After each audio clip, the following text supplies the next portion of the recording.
शिव पुराण जोग मार्गर विघ्न सिद्धि सूचक उपसर्ग और पृथ्वी ठार बुद्धि तत्व पर्यंत ऐश्वर्य गुणर वर्णना शिव शिवांक ध्यानर महिमा उपमन्यु कहउछन्ति श्रीकृष्ण आलस्य तीक्ष्ण व्याधि प्रमाद स्थान संशय अनवस्थित चित्तता अश्रद्धा भ्रांति दर्शन दुख दौर्मनस्य और विषय लोलुपता ए 10टी जोग साधनारत व्यक्ति निमंते विघ्न अटे। जोगी मानक शरीर और चित्तरे आलस्य आसिबारु एठारे आलस्य कुहा जाइछि। बात पित्त और कफर विषमता जनित दोष को व्याधि कहन्ति। कर्म दोषरु व्याधि उत्पन्न हुए। असावधानता कारणर जोग साधना होई न पारिबा हेउछि प्रमाद। ଏହା ଅଛି କି ନାହିଁ ଏପରି ଉଭୟ ପ୍ରକାର ଭାବନାରେ ଆକ୍ରାନ୍ତ ଜ୍ଞାନକୁ ସ୍ଥାନ ସଂଶୟ କୁହାଯାଏ। ମନ କେଉଁଠି ସ୍ଥିର ହୋଇ ନ ରହିବା ଅନବସ୍ଥିତ ଚିତ୍ତତା ଚିତ୍ତର ଅସ୍ଥିରତା ଅଟେ। ଯୋଗ ମାର୍ଗରେ ମନର ଭାବ ଶୂନ୍ୟ ଅନୁରାଗ ଶୂନ୍ୟ ବୃତ୍ତିକୁ ଅଶ୍ରଦ୍ଧା କୁହାଯାଇଛି। ବିପରୀତ ଭାବନା ଯୁକ୍ତ ବୃତ୍ତିକୁ ଭ୍ରାନ୍ତି କହନ୍ତି। କଷ୍ଟକୁ ଦୁଃଖ କହନ୍ତି। ଏହାର 3ଟି ଭେଦ ଅଛି, आध्यात्मिक आधि भौतिक और आधि दैविक। मनुष्य चित्तरे जो अज्ञान जनित दुख हुए ताहाकु आध्यात्मिक दुख बुझिबा उचित। पूर्वकृत कर्मर परिणाम रे शरीर रे उत्पन्न हेउथिबा रोगादि को आधि भौतिक दुख कहन्ति। वज्रपात अस्त्र शस्त्र और विष इत्यादि जो कष्ट उपस्थित हुए ताहाकु आधि दैविक सुख दुख कहन्ति। इच्छा उपरे आघात हेले मनरे जो क्षोभ हुए ताहाकु दौर्मनस्य कहन्ति। विचित्र विचित्र विषय मानंकरे जो सुखर भ्रम हुए ताहार नाम विषय लोलुपता। जोग परायण जोगीर एही विघ्न गुड़िक शांत होई गले जो सब दिव्य उपसर्ग विघ्न प्राप्त हुए से गुड़िक सिद्धिर सूचक। प्रतिभा श्रवण वार्ता दर्शन आस्वाद और वेदना ए 6 प्रकार सिद्धि ही उपसर्ग बोलाए, जहाँकि जोग शक्तिर अपव्यय रे कारण होइथाए। जो घटना अत्यंत सूक्ष्म होइथिबो काहारी आढ़ुआल रे हेउथिबो भूत काल रे होइथिबो बहुत दूर अथवा भविष्यत रे हेबाकु थिबो ताहा यथार्थ रूपे प्रतिभास ज्ञान होइजिबा प्रतिभा बोलाए। शुणिबाकु चेष्टा न करी मध्य समस्त शब्द शुभिबा श्रवण अटे। समस्त देहधारी कथा को बुझी जिबा वार्ता अटे। बिना प्रचेष्टा रे दिव्य पदार्थ दृश्य हेबा दर्शन बोलाए। दिव्य रसर स्वाद प्राप्त हेबा आस्वाद अटे। अंतःकरण द्वारा दिव्य स्पर्श को तथा ब्रह्मलोक पर्यंत गंधादि दिव्य भोग को अनुभव करिबा वेदना नाम विख्यात। सिद्ध जोगी पाखरे आपे आपे रत्नमान उपस्थित हो जाती एवं अनेक पदार्थ प्रदान करती।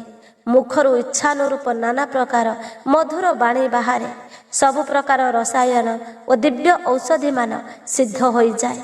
देवांगना माने सही जोगी को प्रणाम करी मनोवांछित वस्तु प्रदान करती। मु जेपरि देखिछि बा अनुभव करिछि तदनुसारे जोग सिद्धिर किंचित अंशर साक्षात्कार होई गले भी मोक्षरे मन लगी जाए, अर्थात मोक्ष मध्य होई पारे। कृशता स्थूलता बाल्यावस्था वृद्धावस्था जोबावस्था नाना जातिर स्वरूप प्राप्त करिबा पृथ्वी जल अग्नि और वायु तत्वर शरीर धारण करिबा नित्य अपार्थिव और मनोहर गंध श्रवण करिबा एगुड़िक है पार्थिव ऐश्वर्यर 8टी गुण। जलरे निवास करिबा भूमि जल बाहरिबा इच्छा करिबा मात्रे आतुर न होई समुद्र को मध्य पी जिबाकू समर्थ हेबा। जे कौनसी स्थान रे जलर दर्शन मिलिबा माठिया इत्यादि पात्र बिना हाथरे जलराशि को धारण करिबा कौनसी विरस वस्तु को खाइबा को इच्छा करिबा मात्रे ताहा सरस होई जिबा। जल तेज और वायु तत्वर शरीर धारण करिबा व्रण बथ क्षत इत्यादि शरीर मुक्त रहिबा ପାର୍ଥିବ ଐଶ୍ୱର୍ଯ୍ୟର 8 ଗୁଣକୁ ମିଶାଇ ଏ 16ଟି ଜଳୀୟ ଐଶ୍ୱର୍ଯ୍ୟର ଅଦ୍ଭୁତ ଗୁଣ ଅଟେ। ଶରୀରରୁ ଅଗ୍ନି ପ୍ରକଟ କରିଦେବା, ଅଗ୍ନି ତାପରେ ଜଳିବାର ଭୟ ଦୂର ହୋଇଯିବା, ଇଚ୍ଛା ମାତ୍ରକେ ଅକ୍ଳେଶରେ ଜଗତକୁ ପୋଡ଼ି ଭସ୍ମ କରିଦେବାର ଶକ୍ତି ପ୍ରାପ୍ତ ହେବା, ପାଣି ଉପରେ ଅଗ୍ନିକୁ ସ୍ଥାପିତ କରିଦେବା, ହାତରେ ଅଗ୍ନିକୁ ଧାରଣ କରିବା, ସୃଷ୍ଟିକୁ ପୋଡ଼ି ଦେଇ ପୁନଃ ପୂର୍ବବତ୍ କରିଦେବାର ସାମର୍ଥ୍ୟ, ମୁଖରେ ହିଁ ଅନ୍ନ ଇତ୍ୟାଦିକୁ ହଜମ କରିବାର ସାମର୍ଥ୍ୟ ଏବଂ ତେଜ ଓ ବାୟୁ ତତ୍ତ୍ୱ ଦ୍ୱାରା ଶରୀରକୁ ସୃଷ୍ଟି କରିଦେବା। ଏ 8ଟି ଗୁଣ ଉପରୋକ୍ତ ଜଳୀୟ ଐଶ୍ୱର୍ଯ୍ୟର 16 ଗୁଣ ସହିତ ମିଶି 24 ଗୁଣ ହୁଏ। ଏ 24ଟିକୁ ତୈଜସ ଐଶ୍ୱର୍ଯ୍ୟର ଗୁଣ କୁହାଯାଏ। ମନ ପରି ବେଗବାନ ହେବା, ପ୍ରାଣୀଙ୍କ ଭିତରେ କ୍ଷଣକ ମଧ୍ୟରେ ପ୍ରବେଶ କରିଯିବା, ଅକ୍ଳେଶରେ ପର୍ବତାଦିର ଗୁରୁ ଭାରକୁ ଉଠାଇ ପାରିବା, ଓଜନିଆ ହୋଇଯିବା, ହାଲୁକା ହୋଇଯିବା, ହାତରେ ବାୟୁକୁ ଧରିପାରିବା, ଅଙ୍ଗୁଳି ଅଗ୍ରଭାଗର ଆଘାତ ମାତ୍ରକେ ଭୂମିକୁ ପ୍ରକମ୍ପିତ କରିଦେବା, ଏକମାତ୍ର ବାୟୁ ତତ୍ତ୍ୱ ଦ୍ୱାରା ଶରୀରକୁ ନିର୍ମାଣ କରିଦେବା। ଏ 8ଟି ଗୁଣ ତୈଜସ ଐଶ୍ୱର୍ଯ୍ୟର 24 ଗୁଣ ସହ ମିଶିଲେ 32 ହୁଏ।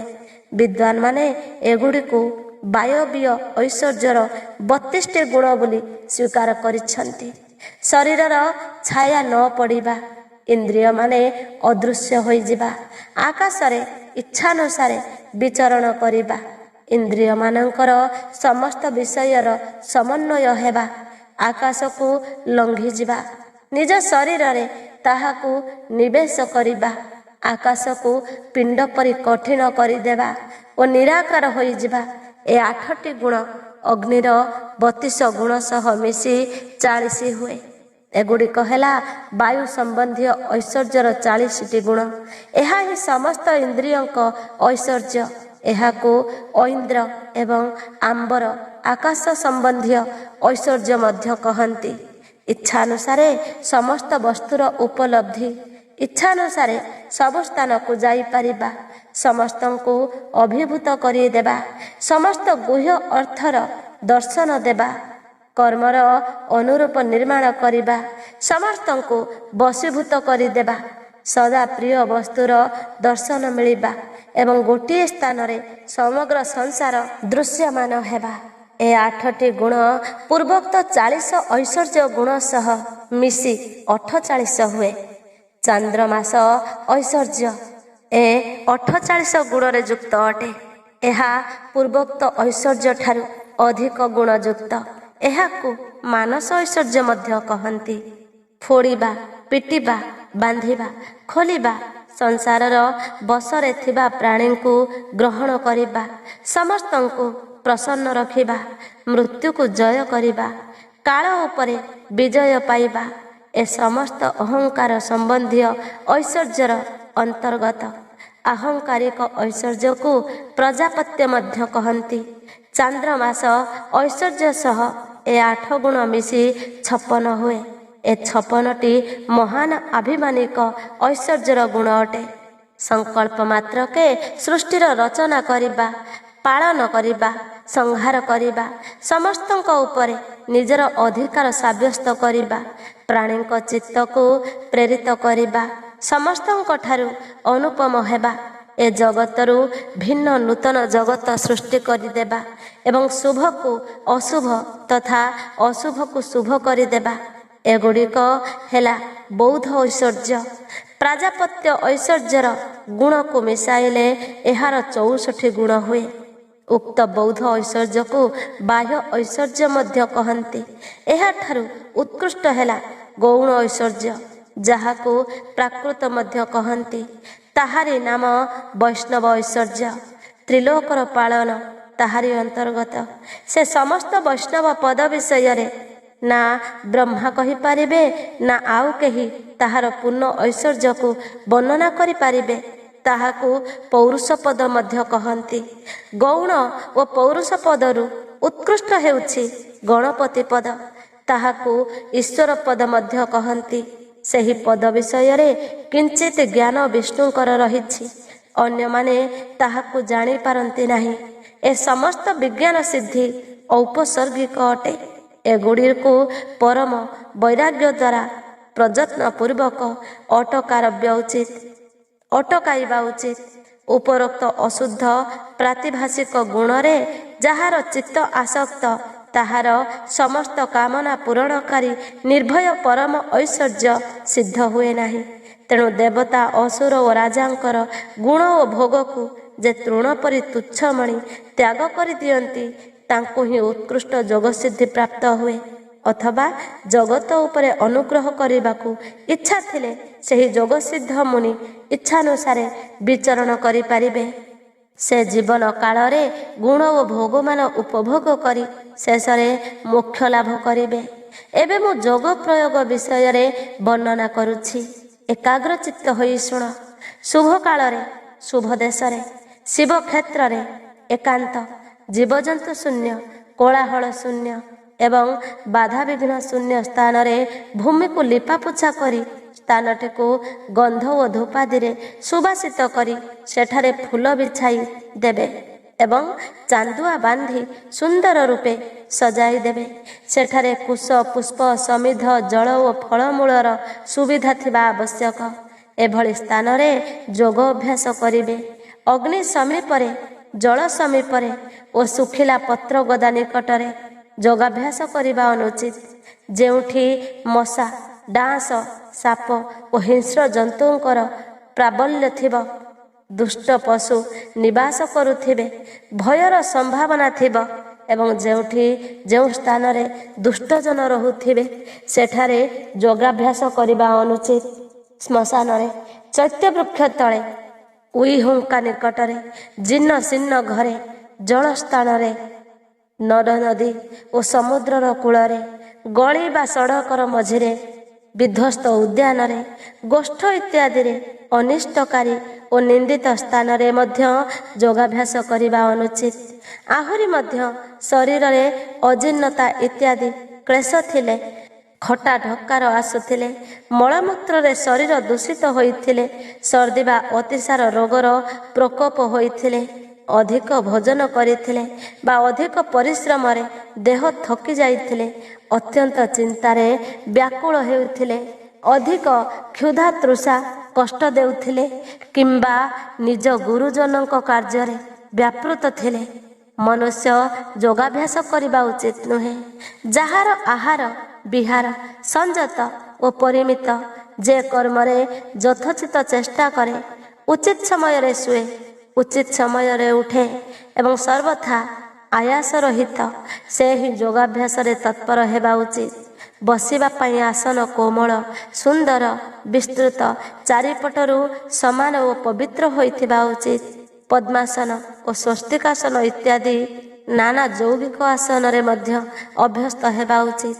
ପ୍ରଥମେ ନିଜ ଆଚାର୍ଯ୍ୟଙ୍କ ପର୍ଯ୍ୟନ୍ତ ଗୁରୁ ପରମ୍ପରାକୁ କ୍ରମାନ୍ୱୟରେ ପ୍ରଣାମ କରିବେ। ବେକ, ମୁଣ୍ଡ ଓ ଛାତିକୁ ସିଧା ରଖିବେ। ଓଷ୍ଠ ଓ ନେତ୍ର ଅଧିକ ଚିପି ହେବ ନାହିଁ। ମସ୍ତକ ସିଧା ରହିବ। ଦାନ୍ତରେ ଦାନ୍ତ ଚାପି ହେବ ନାହିଁ। ଦାନ୍ତର ଅଗ୍ରଭାଗରେ ଜିହ୍ୱାକୁ ଅବିଚଳ ଭାବରେ ସ୍ଥିର ରଖି ଦୁଇଟି ଗୋଇଠିରେ ଅଣ୍ଡକୋଷ ଓ ଜନନେନ୍ଦ୍ରିୟକୁ ରକ୍ଷା କରିବା ସହ ଉଭୟ ଜଙ୍ଘ ଉପରେ ଅନାୟାସରେ ଦୁଇ ଭୁଜକୁ ରଖିବେ। ତାପରେ ଡାହାଣ ହାତର ପୃଷ୍ଠଭାଗକୁ ବାଁ ହାତର ପାପୁଲି ଉପରେ ରଖି ଧୀରେ ଧୀରେ ପିଠିକୁ ସିଧା କରି ଛାତିକୁ ଆଗପଟରୁ ସୁସ୍ଥିର ରଖି ନାସିକାର ଅଗ୍ରଭାଗରେ ଦୃଷ୍ଟି ସ୍ଥିର ରଖିବେ। ଅନ୍ୟ ଦିଗ ଆଡ଼କୁ ଦୃଷ୍ଟିପାତ କରିବେ ନାହିଁ। ପ୍ରାଣ ସଞ୍ଚାରକୁ ଅଟକାଇ ପାଷାଣ ପରି ନିଶ୍ଚଳ ହୋଇଯିବେ। ନିଜ ମାନସ ମନ୍ଦିରରେ ହୃଦୟ ପଦ୍ମର ଆସନ ଉପରେ ଶିବ ପାର୍ବତୀଙ୍କୁ ଚିନ୍ତନ କରି ଧ୍ୟାନ ଯଜ୍ଞ ଦ୍ୱାରା ତାଙ୍କୁ ପୂଜା କରିବେ। ମୂଳାଧାର ଚକ୍ରରେ, ନାସିକାର ଅଗ୍ରଭାଗରେ, ନାଭିରେ, କଣ୍ଠରେ, ତାଳୁର ଉଭୟ ଛିଦ୍ରରେ, ଭ୍ରୁଲତାର ମଧ୍ୟଭାଗରେ, ଦ୍ୱାର ଦେଶରେ, ଲଲାଟରେ ବା ମସ୍ତକରେ ଶିବଙ୍କୁ ଚିନ୍ତନ କରିବେ। ଶିବା ଓ ଶିବଙ୍କ ପାଇଁ ଯଥୋଚିତ ରୀତିରେ ଉତ୍ତମ ଆସନର କଳ୍ପନା କରି ସେଠାରେ ସାବରଣ ବା ନିରାବରଣ ଶିବଙ୍କୁ ସ୍ମରଣ କରିବେ। ଦ୍ୱିଦଳ, ଚତୁର୍ଦଳ, ଷଡ଼ଦଳ, ଦ୍ୱାଦଶ ଦଳ ଅଥବା ଷୋଡ଼ଶ ଦଳ କମଳର ଆସନରେ ବିରାଜମାନ ଶିବଙ୍କୁ ବିଧିବତ୍ ସ୍ମରଣ କରିବା ଉଚିତ। ଉଭୟ ଭ୍ରୂର ମଧ୍ୟଭାଗରେ ଦ୍ୱିଦଳ ପଦ୍ମର ଅବସ୍ଥିତି। ସେହି ପଦ୍ମର ଦକ୍ଷିଣ ଓ ଉତ୍ତରରେ ଦୁଇଟି ଦଳ ବା ପାଖୁଡ଼ା ବିଦ୍ୟୁତ୍ ପରି ଦୀପ୍ତିମାନ। ସେଥିରେ ଦୁଇଟି ଅନ୍ତିମ ବର୍ଣ୍ଣ ହ ଓ କ୍ଷ ଅଙ୍କିତ ହୋଇଛି। 16 ଦଳ ପଦ୍ମର ପାଖୁଡ଼ା 16 ସ୍ୱର ରୂପ ଅଟେ। ସେଥିରେ ଅ ଠାରୁ ଆରମ୍ଭ କରି ଅ ପର୍ଯ୍ୟନ୍ତ ଅକ୍ଷର କ୍ରମରେ ଅଙ୍କିତ ହୋଇଛି। ପଦ୍ମ ନାଡ଼ର ମୂଳ ଭାଗରୁ 12ଟି ପାଖୁଡ଼ା ବାହାରିଛି ଏବଂ ସେଥିରେ କ ଠାରୁ ଠ ପର୍ଯ୍ୟନ୍ତ 12ଟି ଅକ୍ଷର କ୍ରମାନ୍ୱୟରେ ଅଙ୍କିତ ହୋଇଛି। ସୂର୍ଯ୍ୟତୁଲ୍ୟ ଉଜ୍ଜ୍ୱଳ ଏହି ପଦ୍ମର 12 ଦଳକୁ ନିଜ ହୃଦୟ ଭିତରେ ଧ୍ୟାନ କରିବେ। ତାପରେ ଗୋ ଦୁଗ୍ଧ ପରି ଉଜ୍ଜ୍ୱଳ 10 ଦଳକୁ ଚିନ୍ତନ କରିବେ। ସେଥିରେ କ୍ରମାନ୍ୱୟରେ ଡ ଠାରୁ ଆରମ୍ଭ କରି ଫ ପର୍ଯ୍ୟନ୍ତ ଅକ୍ଷର ଲେଖାଯାଇଛି। ତାପରେ ତଳମୁହାଁ ପାଖୁଡ଼ା ଥିବା ଷଡ଼ଦଳ ପଦ୍ମ ଅଛି ଏବଂ ସେଥିରେ ବ ଠାରୁ ଲ ପର୍ଯ୍ୟନ୍ତ ଅକ୍ଷର ଅଙ୍କିତ ହୋଇଛି। ଏ ପଦ୍ମର କାନ୍ତି ଧୂମଯୁକ୍ତ ଅଙ୍ଗାର ପରି ଅଟେ। ମୂଳାଧାରରେ ସ୍ଥିତ ପଦ୍ମର କାନ୍ତି ସୁବର୍ଣ୍ଣ ତୁଲ୍ୟ। ସେଥିରେ ଅବର୍ଗ୍ୟ ବ ଠାରୁ ସ ପର୍ଯ୍ୟନ୍ତ ଅକ୍ଷର 4ଟି ଦଳ ରୂପରେ ରହିଛି। ଏହି ପଦ୍ମଗୁଡ଼ିକ ମଧ୍ୟରୁ ଯେଉଁଟା ମନକୁ ଭଲ ଲାଗିବ ସେଥିରେ ମହାଦେବ ଓ ମହାଦେବୀଙ୍କୁ ଧୀର ବୁଦ୍ଧିରେ ଚିନ୍ତନ କରିବେ।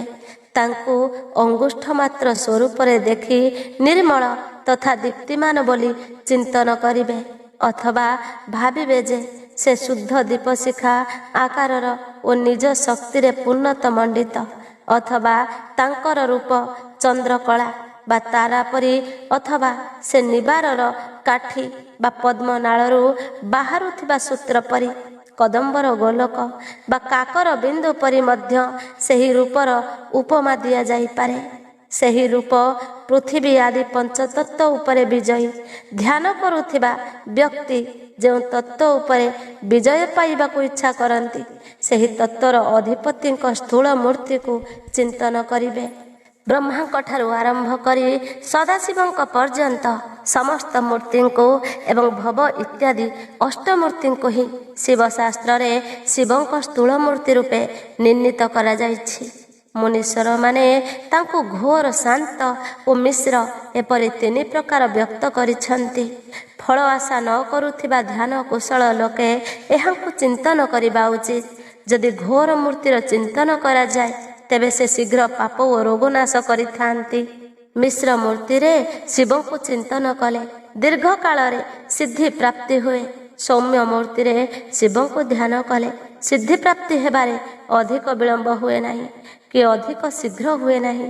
ସୌମ୍ୟ ମୂର୍ତ୍ତିରେ ଧ୍ୟାନ କଲେ ବିଶେଷତଃ ମୁକ୍ତି ଶାନ୍ତି ଓ ଶୁଦ୍ଧ ବୁଦ୍ଧି ପ୍ରାପ୍ତି ହୁଏ।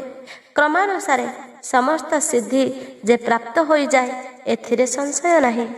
ଧ୍ୟାନ ଓ ତାହାର ମହିମା, ଯୋଗ ଧର୍ମ ଓ ଶିବଯୋଗୀଙ୍କ ମହତ୍ଵ, ଶିବଭକ୍ତ ବା ଶିବଙ୍କ ପାଇଁ ପ୍ରାଣ ଦେବା ଦ୍ୱାରା ଅଥବା ଶିବ କ୍ଷେତ୍ରରେ ମରଣ ଦ୍ୱାରା ତତ୍କାଳ ମୋକ୍ଷ ପ୍ରାପ୍ତିର ବର୍ଣ୍ଣନା।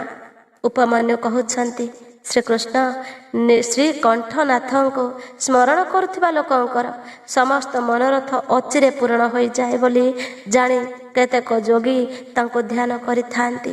କେତେକ ଲୋକ ମନର ସ୍ଥିରତା ପାଇଁ ସ୍ଥୂଳ ରୂପର ଧ୍ୟାନ କରିଥାନ୍ତି। ସ୍ଥୂଳ ରୂପର ଚିନ୍ତନ କରି ମନ ନିଶ୍ଚଳ ହୋଇଗଲେ ତାହା ସୂକ୍ଷ୍ମ ରୂପରେ ସ୍ଥିର ହୋଇଯାଏ। ଭଗବାନ ଶିବଙ୍କ ଚିନ୍ତନ କଲେ ସମସ୍ତ ସିଦ୍ଧି ପ୍ରତ୍ୟକ୍ଷ ସିଦ୍ଧ ହୋଇଯାଏ। ଅନ୍ୟ ମୂର୍ତ୍ତିକୁ ଚିନ୍ତନ କଲେ ସୁଦ୍ଧା ଶିବ ରୂପକୁ ଅବଶ୍ୟ ଚିନ୍ତନ କରିବା ଉଚିତ। ଯେଉଁ ରୂପରେ ମନ ସ୍ଥିର ହେଉଥିବ ତାହାକୁ ବାରମ୍ବାର ଧ୍ୟାନ କରିବା ଉଚିତ। ଜ୍ଞାନୀଜନ କହନ୍ତି ଯେ ଧ୍ୟାନ ପ୍ରଥମେ ସବିଷୟ ହୁଏ ତାପରେ ନିର୍ବିଷୟ ହୁଏ। ଏ ବିଷୟରେ କେତେକ ସଜ୍ଜନଙ୍କର ମତ ଯେ କୌଣସି ଧ୍ୟାନ ନିର୍ବିଷୟ ହୋଇନଥାଏ। ବୁଦ୍ଧିର କୌଣସି ପ୍ରବାହ ରୂପୀ ସନ୍ତତି ଧ୍ୟାନ ବୋଲାଏ। ଏଣୁ ନିର୍ବିଷୟ ବୁଦ୍ଧି ନିର୍ଗୁଣ ନିରାକାର ବ୍ରହ୍ମରେ ହିଁ ପ୍ରବୃତ୍ତ ହୋଇଥାଏ। ସବିଷୟ ଧ୍ୟାନ ପ୍ରାତଃକାଳୀନ ସୂର୍ଯ୍ୟଙ୍କ କିରଣ ସଦୃଶ ଜ୍ୟୋତିର ଆଶ୍ରୟ ନେଉଥିବା ସ୍ଥଳେ ନିର୍ବିଷୟ ଧ୍ୟାନ ସୂକ୍ଷ୍ମ ତତ୍ତ୍ୱ ଉପରେ ଅବଲମ୍ବିତ। ଏ ଦୁଇଟି ଛଡ଼ା ଅନ୍ୟ କୌଣସି ଧ୍ୟାନ ବାସ୍ତବରେ ନାହିଁ ଅଥବା ସବିଷୟ ଧ୍ୟାନ ସାକାର ସ୍ୱରୂପ ଉପରେ ଅବଲମ୍ବିତ ହେଉଥିବା ସ୍ଥଳେ ନିରାକାର ସ୍ୱରୂପର ବୋଧ ବା ଅନୁଭବ ହିଁ ନିର୍ବିଷୟ ଧ୍ୟାନ ବୋଲାଏ। ଉକ୍ତ ସବିଷୟ ଓ ନିର୍ବିଷୟ ଧ୍ୟାନ ହିଁ ଯଥାକ୍ରମେ ସବିଜ ଓ ନିର୍ବିଜ ଧ୍ୟାନ ବୋଲାଏ। ନିରାକାରର ଆଶ୍ରୟ ନେଲେ ନିର୍ବିଜ ଓ ସାକାରର ଆଶ୍ରୟ ନେଲେ ସବିଜ ସଂଜ୍ଞା ହୁଏ। ତେଣୁ ପ୍ରଥମେ ସବିଷୟ ବା ସବିଜ ଧ୍ୟାନ କରି ଶେଷରେ ସବୁ ପ୍ରକାର ସିଦ୍ଧି ନିମନ୍ତେ ନିର୍ବିଷୟ ବା ନିର୍ବିଜ ଧ୍ୟାନ କରିବାକୁ ହୁଏ। ପ୍ରାଣାୟାମ କଲେ ଶାନ୍ତି ପ୍ରଭୃତି ଦିବ୍ୟ ସିଦ୍ଧି ପ୍ରାପ୍ତ ହୋଇଥାଏ। ସେଗୁଡ଼ିକର ନାମ ହେଲା ଶାନ୍ତି, ପ୍ରଶାନ୍ତି, ଦୀପ୍ତି ଓ ପ୍ରସାଦ। ସମସ୍ତ ବିପଦର ଶମନ ହେବାକୁ ଶାନ୍ତି କୁହାଯାଇଛି। ତମ ବାହାରୁ ଓ ଭିତରୁ ନଷ୍ଟ ହୋଇଯିବାର ନାମ ପ୍ରଶାନ୍ତି। ବାହ୍ୟ ଓ ଆଭ୍ୟନ୍ତରରେ ଯେଉଁ ଜ୍ଞାନର ଆଲୋକ ବିଚ୍ଛୁରିତ ହୁଏ ତାହାର ନାମ ଦୀପ୍ତି। ବୁଦ୍ଧିର ସୁସ୍ଥତା ଆତ୍ମନିଷ୍ଠତାକୁ ପ୍ରସାଦ କୁହାଯାଏ। ବୁଦ୍ଧିର ପ୍ରସାଦରୁ ବହିକରଣ ଓ ଅନ୍ତଃକରଣ ଖୁବ୍ ଶୀଘ୍ର ପ୍ରସନ୍ନ ହୋଇଯାଏ। ଧ୍ୟାତା, ଧ୍ୟାନ, ଧ୍ୟେୟ ଓ ଧ୍ୟାନ ପ୍ରୟୋଜନ ଏ ଚାରିଟିକୁ ଜାଣି ଧ୍ୟାନ କରିବା ଆବଶ୍ୟକ। ଯେଉଁ ବ୍ୟକ୍ତି ଜ୍ଞାନ ବୈରାଗ୍ୟ ସମ୍ପନ୍ନ, ସଦା ଶାନ୍ତ ଚିତ୍ତ, ଶ୍ରଦ୍ଧାଳୁ ଓ ଯାହାର ବୁଦ୍ଧି ପ୍ରସାଦ ଗୁଣରେ ଯୁକ୍ତ, ସେପରି ସାଧକକୁ ସନ୍ଥମାନେ ଧ୍ୟାତା ବୋଲି କହିଛନ୍ତି। ଧୌ ଚିନ୍ତୟାମ ଏହା ଧାତୁ। ଏହାର ଅର୍ଥ ଚିନ୍ତନ। ଭଗବାନ ଶିବଙ୍କର ବାରମ୍ବାର ଚିନ୍ତନ ହିଁ ଧ୍ୟାନ ବୋଲାଏ। ଯେପରି ଅଳ୍ପ ଟିକିଏ ଯୋଗାଭ୍ୟାସ ବି ପାପ ନାଶ କରିଥାଏ, ସେହିପରି କ୍ଷଣେ ମାତ୍ର ଧ୍ୟାନ କରୁଥିବା ବ୍ୟକ୍ତିର ବି ସମସ୍ତ ପାପ ନଷ୍ଟ ହୋଇଯାଏ। ଶ୍ରଦ୍ଧାପୂର୍ବକ ବିକ୍ଷେପ ରହିତ ଚିତ୍ତରେ ପରମେଶ୍ୱରଙ୍କୁ ଚିନ୍ତନ କରିବାର ନାମ ଧ୍ୟାନ। ବୁଦ୍ଧିର ପ୍ରବାହ ରୂପୀ ଧ୍ୟାନର ଆଲମ୍ବନ ବା ଆଶ୍ରୟକୁ ସାଧୁଜନ ଧ୍ୟେୟ ବୋଲି କହିଥାନ୍ତି। ସ୍ୱୟଂ ଶାମ୍ବ ସଦାଶିବ ହିଁ ସେହି ଧ୍ୟେୟ। ମୋକ୍ଷ ସୁଖର ପୂର୍ଣ୍ଣ ଅନୁଭବ ଓ ଅଣିମାଦି ଐଶ୍ୱର୍ଯ୍ୟର ଉପଲବ୍ଧି ହିଁ ଶିବ ଧ୍ୟାନର ସାକ୍ଷାତ ପ୍ରୟୋଜନ। ଧ୍ୟାନରୁ ସୌଖ୍ୟ ଓ ମୋକ୍ଷ ପ୍ରାପ୍ତ ହୋଇଥାଏ। ସେଥିପାଇଁ ମନୁଷ୍ୟ ସବୁକିଛି ଛାଡ଼ି ଧ୍ୟାନରେ ମନୋନିବେଶ କରିବା ଉଚିତ। ଧ୍ୟାନ ବିନା ଜ୍ଞାନ ହୁଏ ନାହିଁ। ଯେ ଯୋଗ ସାଧନା ନ କରିଛି ତାହାର ଧ୍ୟାନ ସିଦ୍ଧ ହୁଏ ନାହିଁ। ଯେ ଧ୍ୟାନ ଓ ଜ୍ଞାନ ଉଭୟ ହାସଲ କରିଛି, ଜାଣ ଯେ ସେ ଭବସାଗରକୁ ପାର ହୋଇଗଲା। ଯୋଗାଭ୍ୟାସ ପରାୟଣ ଯୋଗୀର ହିଁ ନିରୁପାଧିକ ନିର୍ମଳ ଜ୍ଞାନ ଏବଂ ଏକାଗ୍ରତାପୂର୍ଣ୍ଣ ଧ୍ୟାନ ସିଦ୍ଧ ହୋଇଥାଏ। ଯାହାର ସମସ୍ତ ପାପ ନଷ୍ଟ ହୋଇଯାଇଛି, ତାହାରି ବୁଦ୍ଧି ଜ୍ଞାନ ଓ ଧ୍ୟାନରେ ଅବିରତ ହୋଇଥାଏ। ପାପ ଦୂଷିତ ଲୋକ ପାଇଁ ଉଭୟ ଜ୍ଞାନ ଓ ଧ୍ୟାନ ଅତ୍ୟନ୍ତ ଦୁର୍ଲଭ। ପ୍ରଜ୍ୱଳିତ ଭାଷଣ ଅଗ୍ନି ଯେପରି ଶୁଷ୍କ ଓ ଆର୍ଦ୍ର ସବୁ ପ୍ରକାର କାଷ୍ଠକୁ ଜାଳିଦିଏ, ସେହିପରି ଧ୍ୟାନାଗ୍ନି ଶୁଭାଶୁଭ ସମସ୍ତ କର୍ମକୁ କ୍ଷଣକ ଭିତରେ ଦଗ୍ଧ କରିଦେଇଥାଏ। ଛୋଟିଆ ଦୀପଟିଏ ମଧ୍ୟ ଯେପରି ବିଶାଳ ଅନ୍ଧକାରକୁ ନଷ୍ଟ କରିଦେଇଥାଏ, ସେହିପରି ଅଳ୍ପ ଟିକିଏ ଯୋଗାଭ୍ୟାସ ମଧ୍ୟ ଘୋର ପାପକୁ ବିନଷ୍ଟ କରିଦିଏ। ଶ୍ରଦ୍ଧାପୂର୍ବକ କ୍ଷଣକ ପାଇଁ ମଧ୍ୟ ପରମେଶ୍ୱରଙ୍କୁ ଧ୍ୟାନ କରୁଥିବା ବ୍ୟକ୍ତିକୁ ଯେଉଁ ମହାନ ଶ୍ରେୟ ଲାଭ ହୁଏ ତାହାର ସୀମା ନାହିଁ। ଧ୍ୟାନ ପରି କୌଣସି ତୀର୍ଥ ନାହିଁ, ଧ୍ୟାନ ପରି କୌଣସି ଜପ ନାହିଁ ଏବଂ ଧ୍ୟାନ ପରି କୌଣସି ଯଜ୍ଞ ନାହିଁ। ତେଣୁ ନିଶ୍ଚିତ ରୂପେ ଧ୍ୟାନ କରିବା ଉଚିତ। ନିଜର ଆତ୍ମା ଓ ପରମାତ୍ମାଙ୍କ ବୋଧ ପ୍ରାପ୍ତ କରିଥିବାରୁ ଯୋଗୀଜନ କେବଳ ଜଳମୟ ତୀର୍ଥ ଓ ପଥର ବା ମୃତ୍ତିକା ନିର୍ମିତ ଦେବମୂର୍ତ୍ତିର ଆଶ୍ରୟ ନେଇନଥାନ୍ତି। ସେମାନେ ଆତ୍ମତୀର୍ଥରେ ଅବଗାହନ କରନ୍ତି ଓ ଆତ୍ମଦେବଙ୍କ ଭଜନରେ ନିମଗ୍ନ ରହନ୍ତି। ଅଯୋଗୀ ବ୍ୟକ୍ତିକୁ ଯେପରି ମାଟି ଓ କାଠ ଇତ୍ୟାଦିରେ ନିର୍ମିତ ମୂର୍ତ୍ତି ପ୍ରତ୍ୟକ୍ଷ ପରି ମନେ ହୋଇଥାଏ, ଯୋଗୀମାନଙ୍କୁ ସେହିପରି ଈଶ୍ୱରଙ୍କ ସୂକ୍ଷ୍ମ ରୂପର ପ୍ରତ୍ୟକ୍ଷ ଦର୍ଶନ ହୋଇଥାଏ। ରାଜାକୁ ନିଜ ଅନ୍ତଃପୁରର ସ୍ୱଜନ ପରିଜନ ଯେତେ ପ୍ରିୟ ହୋଇଥାନ୍ତି, ବାହାର ଲୋକ ସେତେ ପ୍ରିୟ ହୋଇନଥାନ୍ତି। ଠିକ୍ ସେହିପରି ଭଗବାନ ଶଙ୍କରଙ୍କୁ ଅନ୍ତଃକରଣରେ ଧ୍ୟାନ କରୁଥିବା ଭକ୍ତ ଯେତେ ପ୍ରିୟ ହୋଇଥାନ୍ତି, ବାହ୍ୟ କର୍ମକାଣ୍ଡୀ ଲୋକ ସେତେ ପ୍ରିୟ ହୋଇନଥାନ୍ତି। ଜଗତରେ ଦେଖାଯାଏ ଯେ ବାହ୍ୟ ଲୋକେ ରାଜାଙ୍କ ଭବନରେ ରାଜପୁରୁଷୋଚିତ ଫଳ ଉପଭୋଗ କରିପାରନ୍ତି ନାହିଁ, କେବଳ ଅନ୍ତଃପୁରର ଲୋକେ ତାହା ଭୋଗ କରିପାରିଥାନ୍ତି। ଠିକ୍ ସେହିପରି ଧ୍ୟାନ ଯୋଗୀକୁ ଯେଉଁ ଫଳ ସୁଲଭ ହୁଏ, ତାହା ବାହ୍ୟକର୍ମ କରୁଥିବା ପୁରୁଷକୁ ମିଳିପାରେ ନାହିଁ। କୌଣସି ବ୍ୟକ୍ତି ଜ୍ଞାନ ଯୋଗର ସାଧନା ପାଇଁ ଉଦ୍ୟତ ହୋଇ ଯଦି ଅଧାରୁ ମରିଯାଏ ତେବେ ସେ ତାର ସେହି ଉଦ୍ୟମ ବଳରେ ହିଁ ରୁଦ୍ରଲୋକକୁ ଯିବ। ସେଠାରେ ଦିବ୍ୟ ସୁଖ ଉପଭୋଗ କରି ସେ ପୁନଃ ଯୋଗୀମାନଙ୍କ କୂଳରେ ଜନ୍ମ ନେବ ଏବଂ ପୁନଃ ଜ୍ଞାନ ଯୋଗ ପ୍ରାପ୍ତ ହୋଇ ସଂସାର ସାଗରରୁ ପାର ହୋଇଯିବ। ଯୋଗର ଜିଜ୍ଞାସୁ ମଧ୍ୟ ଯେଉଁ ଗତି ଲାଭ କରେ ତାହାକୁ ଯଜ୍ଞକର୍ତ୍ତା ସମସ୍ତ ମହାଯଜ୍ଞ ଅନୁଷ୍ଠାନ କରି ମଧ୍ୟ ପାଇପାରେ ନାହିଁ। କୋଟି କୋଟି ଦେବବେତ୍ତା ଦ୍ୱିଜଙ୍କୁ ପୂଜା କଲେ ଯେଉଁ ଫଳ ମିଳେ ତାହା କେବଳ ଜଣେ ଶିବଯୋଗୀକୁ ଭିକ୍ଷା ଦେଲେ ମିଳିଯାଏ। ଯଜ୍ଞ, ଅଗ୍ନିହୋତ୍ର, ଦାନ, ତୀର୍ଥ ସେବନ ଓ ହୋମ ଏ ସମସ୍ତ ପୁଣ୍ୟ କର୍ମର ଅନୁଷ୍ଠାନ ଦ୍ୱାରା ବ୍ୟକ୍ତିକୁ ଯେଉଁ ଫଳ ମିଳେ ସେହି ସମସ୍ତ ଫଳ କେବଳ ଶିବଯୋଗୀଙ୍କୁ ଅନ୍ନଦାନ ଦେବା ମାତ୍ରକେ ମିଳିଯାଏ। ଯେଉଁ ମୂଢ଼ ଲୋକେ ଶିବଯୋଗୀଙ୍କୁ ନିନ୍ଦା କରନ୍ତି ସେମାନେ ତାହା ଶୁଣୁଥିବା ଲୋକଙ୍କ ସମେତ ନର୍କରେ ପଡ଼ନ୍ତି ଏବଂ ପ୍ରଳୟ କାଳ ପର୍ଯ୍ୟନ୍ତ ସେଠାରେ ରହନ୍ତି। କେହି ଶ୍ରୋତା ଥିବାରୁ ହିଁ ତ ନିନ୍ଦୁକ ବକ୍ତା ଶିବ ନିନ୍ଦା କରିଥାଏ। ଅତଏବ ମହାପୁରୁଷଙ୍କ ମତରେ ସେହି ନିନ୍ଦାକୁ ଶୁଣୁଥିବା ବ୍ୟକ୍ତି ମଧ୍ୟ ଘୋର ପାପୀ ଓ ଦଣ୍ଡ ପାଇବାର ଯୋଗ୍ୟ। ଯେଉଁମାନେ ସର୍ବଦା ଭକ୍ତି ଭାବରେ ଶିବଯୋଗୀମାନଙ୍କର ସେବା କରନ୍ତି ସେମାନେ ମହାନ ଭୋଗ ଉପଭୋଗ କରନ୍ତି ଏବଂ ଶେଷରେ ଶିବଯୋଗ ମଧ୍ୟ ଲାଭ କରନ୍ତି। ସେଥିପାଇଁ ଭୋଗାର୍ଥୀ ବ୍ୟକ୍ତି ଶିବଯୋଗୀଙ୍କୁ ରହିବାର ସ୍ଥାନ, ଭୋଜନ, ଶଯ୍ୟା ଇତ୍ୟାଦି ଉପଲବ୍ଧ କରାଇ ସର୍ବଦା ସେମାନଙ୍କ ସେବା ସତ୍କାର କରିବା ଉଚିତ। ଯୋଗ ଧର୍ମ ଅତ୍ୟନ୍ତ ବଳବାନ, ଏଣୁ ପାପରୂପୀ ମୁଦ୍ଗର ଦ୍ୱାରା ତାହାକୁ ଭେଦ କରାଯାଇ ପାରିବ ନାହିଁ। ବଜ୍ର ଓ ତଣ୍ଡୁଳ ମଧ୍ୟରେ ଯେତେ ଅନ୍ତର, ଯୋଗ ଧର୍ମ ଓ ପାପ ମୁଦ୍ଗର ମଧ୍ୟରେ ସେତିକି ଅନ୍ତର ଅଛି ବୋଲି ବୁଝିବା ଉଚିତ। ସେଥିପାଇଁ ଯୋଗୀଜନ ପଦ୍ମପତ୍ର ପାଣିରେ ଲିପ୍ତ ନ ହେବା ପରି ପାପ ତାପରେ ଲିପ୍ତ ହୁଅନ୍ତି ନାହିଁ। ଶିବଯୋଗ ପରାୟଣ ମୁନି ଯେଉଁ ସ୍ଥାନରେ ନିତ୍ୟ ନିବାସ କରନ୍ତି ସେହି ସ୍ଥାନ ବି ପବିତ୍ର ହୋଇଯାଏ। ପୁଣି ସ୍ୱୟଂ ତାଙ୍କର ପବିତ୍ରତା ସମ୍ବନ୍ଧରେ ଅଧିକ କ'ଣ ବା କହିବା। ତେଣୁ ଚତୁର ଓ ବିଦ୍ୱାନ ବ୍ୟକ୍ତି ସମସ୍ତ କୃତ୍ୟକୁ ଛାଡ଼ି ସକଳ ଦୁଃଖରୁ ତ୍ରାଣ ପାଇବା ନିମନ୍ତେ ଶିବଯୋଗ ଅଭ୍ୟାସ କରିବା ଆବଶ୍ୟକ। ଯେଉଁ ଯୋଗୀଙ୍କର ଯୋଗଫଳ ସିଦ୍ଧ ହୋଇଯାଇଛି ସେ ଯଥେଷ୍ଟ ଭୋଗ ଉପଭୋଗ କରି ସମଗ୍ର ଜଗତର ହିତ କାମନାରେ ସଂସାରରେ ବିଚରଣ କରିପାରନ୍ତି ବା ନିଜ ସ୍ଥାନରେ ହିଁ ରହିପାରନ୍ତି ଅଥବା ବିଷୟ ସୁଖକୁ ଅତ୍ୟନ୍ତ ତୁଚ୍ଛ ମଣି ଛାଡ଼ି ଦେଇପାରନ୍ତି। ନଚେତ୍ ବୈରାଗ୍ୟ ଯୋଗରେ ସ୍ୱେଚ୍ଛାପୂର୍ବକ କର୍ମମାନ ପରିତ୍ୟାଗ କରିଦେଇ ପାରନ୍ତି।